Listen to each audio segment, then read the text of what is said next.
is connected. Everything's taken care of right here. I need to tighten that down right there. Let's see.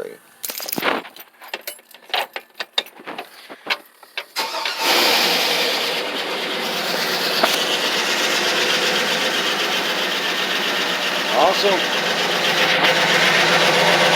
Awesome. Alright now. Start putting her back together now.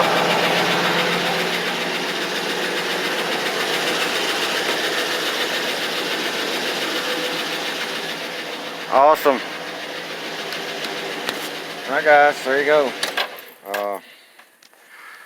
That's me and my diagnosing and getting to the fuel pump, and there it is.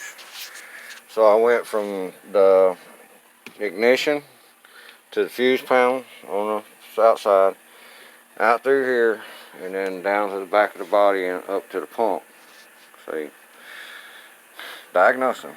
Alright, it's break time. Peace.